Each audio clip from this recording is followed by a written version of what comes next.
Amo fo ka wale mana ka fo ka bisimila Mifa production bololo sanfla la comme a kuma be mɔgɔ caman da a gɛlɛya bɛ mɔgɔ caman na bi k'a fɔ ko u ka YouTube monétiser ko o kuma ka ca u da la kosɛbɛ ne bɛna bɔ k'a ɲɛfɔ mɔgɔw ɲɛna bi i b'i ka YouTube monétiser cogo di mais yan'o cɛ a b'aw abonné an ka page la n'o ye Mifa production ye YouTube ni Facebook sanfla la o mana bɔ yen nɔ comme a gɛlɛya bɛ mɔgɔ caman da la mɔgɔ caman sera an ma barodaw la ni fɛnw i b'a bɛ mɔgɔw da k'a fɔ YouTube bɛ n bolo n dɛsɛlen bɛ k'a monétiser a monétiseli a ka nɔgɔn kojugu sabula ne yɛrɛ tɛmɛna sira caman fɛ a ko la ne yɛrɛ ɲɛ caman ka ko la i bɛ se k'i ka YouTube monétiser k'i ka wari sɔrɔ Mali la yan Bamakɔ banque ninnu dɔ la yan i mana kɛ région o région la i bɛ se k'i ka page monétiser k'i ka wari sɔrɔ i ka compte la Bamakɔ yan nɔ a tɛ se ka wuli ka taa Faransi a tɛ wuli ka se ka taa États-Unis o hukumu kɔnɔna la bi YouTube yɛrɛ ye fɛn jumɛn fɔlɔ YouTube ye fɛn ye yɔrɔ mun na an b'an ka imagew n'an ka catiriw dilan an n'an ka musiquew bila a sanfɛ an mana vie mun sɔrɔ o la o vie de bɛ kɛ wari ye o bɛ jigin an ka comptew la nka a bɛ kɛ cogo di fɔlɔ n'i ka page YouTube dayɛlɛ i bɛ fɔlɔ ka ko fɔlɔ mun kɛ fɔlɔ a règle fɔlɔ yɛrɛ ye min ye fɔlɔ f'i ka 1000 abonnés de sɔrɔ n'i ka abonnés sera 1000 la wagati min na f'i ka tila ka a règle filanan ye min ye tuguni i ka tila ka 4000 heures de visionnage sɔrɔ 4000 heures de visionnage c'est-à-dire i ka heure ba naani i k'o sɔrɔ page in sanfɛ i mana tɛmɛ abonné ba kelen kan i ka tila ka heure ba naani sɔrɔ i bɛ ka lajɛ a fɔ ma ko 4000 heures de visionnage donc n'i y'o sɔrɔ wagati min na YouTube mɔgɔw bɛ sɔrɔ k'a ɲini i fɛ i ka demande ci parce que o yɔrɔ bɛ kɛ YouTube yɛrɛ la i b'a yɔrɔnin ye mais a yɔrɔnin a tant que n'i ma 1000 abonnés sɔrɔ a yɔrɔnin tɛ i tɛ se ka maga a yɔrɔ la mais an panna yɔrɔ dɔ kunna an bɛ segin an kɔ dɔɔnin bi bi in na i bɛ contenu de dilan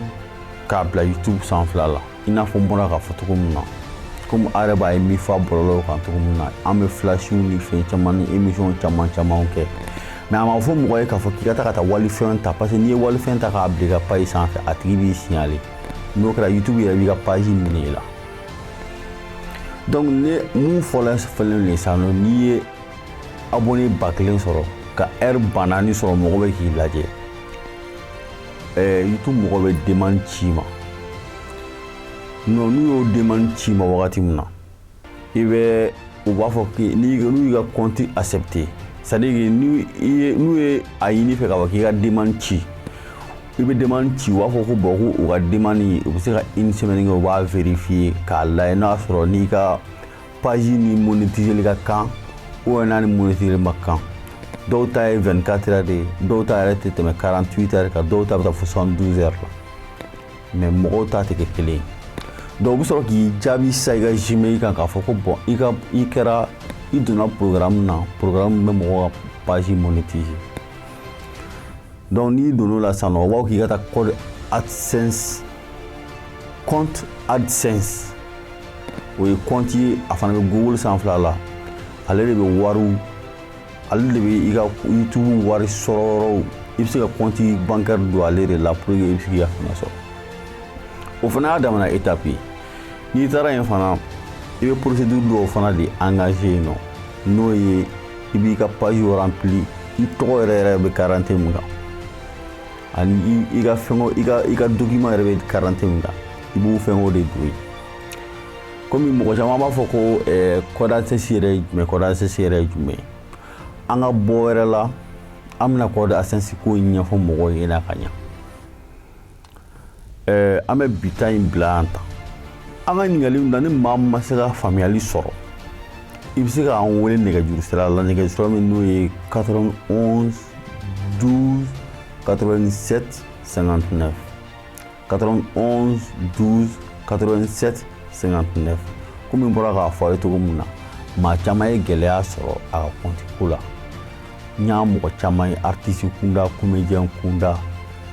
mɔgɔ wɛrɛw kunda u b'a fɔ cogo di wari bɛ se ka sɔrɔ YouTube kan cogo di ne yɛrɛ ni mɔgɔ caman confronter a ko la kosɛbɛ u b'i ɲininka ma YouTube mɔgɔw bɛ wari di ma olu yɛrɛ bɛ mun sɔrɔ a bɛ tan kɔfɛ an tila ka na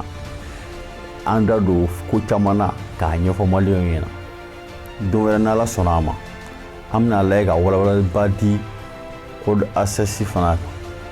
an b'a fɔ a ko an bɛ diɲɛ waati wɛrɛ